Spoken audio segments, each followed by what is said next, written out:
Leader ಕೊಟ್ಟಿದ್ದಾರೆ ಅಂದರೆ ಯಾಕಂದರೆ ಅಲ್ಲಿ ಒಳಚರಂಡಿ ಪರಿಶೀಲನೆ, ಶೌಚಾಲಯಕ್ಕೆ ಗುದ್ಲಿ ಪೂಜೆ, ಈ ಥರ ಗ್ರಾಮಸ್ಥರಿಗೆ ಇಂಗ್ಲೀಷ್ ಕ್ಲಾಸ್ ಈ ಥರದ್ದೆಲ್ಲ ಹೇಳಕೊಟ್ಟಿದ್ದಾರಲ್ಲ ಅಂತ.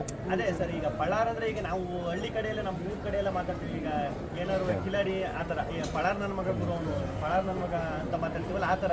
ಈ ಪಳಾರ್ ಅಂದರೆ ಈ ಕಿಲಾಡಿ ನನ್ನ ಮಗ, ಈ ಏಡ್ರ ಮಧ್ಯೆ ಇರ್ತದೆ ನೋಡಿ, ಕಳ್ಳ ನನ್ನ ಮಗ, ಕಿಲಾಡಿ ನನ್ನ ಮಗ, ಈ ಥರ ಇರ್ತದೆ.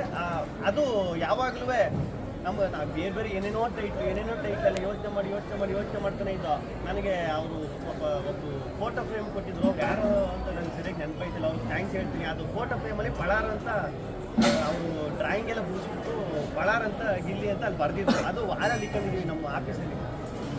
ಹಿಂಗೆ ನೋಡ್ಬೇಕಾದ್ರೆ ಯೋಚನೆ ಮಾಡ್ತಾ ಇರ್ಬೇಕಾದ್ರೆ ಅಲ್ಲೇ ಟೈಟ್ಲ್ ಇತ್ತಲ್ಲ, ಇದನ್ನೇ ಯಾಕೆ ಟ್ರೈ ಮಾಡ್ಬೋದು ಪಳಾರ ಅಂತ ಅಂದ್ಬಿಟ್ಟು ಅದು ಎಲ್ಲ ಈಗ ಜನ ಆಲ್ರೆಡಿ ಸ್ಟಾರ್ಟ್ ಮಾಡ್ಬಿಟ್ಟವ್ರು. ಈಗ ನನ್ನ ತುಂಬ ದೊಡ್ಡ ಥ್ಯಾಂಕ್ಸ್ ಯಾರಿಗೆ ಹೇಳ್ಬೇಕು ಅಂದರೆ ಮಾಧ್ಯಮ ಮಿತ್ರರಿಗೆ, ಆಮೇಲೆ ನನ್ನ ಇಲ್ಲಿ ಫ್ಯಾನ್ ಪೇಜು, ದಿವ್ಯ ಫ್ಯಾನ್ ಪೇಜ್ ಅಂತ ಏನು ಮಾಡ್ತಾರೆ ಅವ್ರಿಗೆ ಅವರೇ ಇದೆಲ್ಲನೂ ಕೊಟ್ಬಿಟ್ಟು ಟೈಟ್ಲು ಹೆಂಗಿರಬೇಕು ಕತೆ, ಅದು ಎಕ್ಸ್ಪೆನ್ಸಸ್ ತಕ್ಕಂತಾನೆ.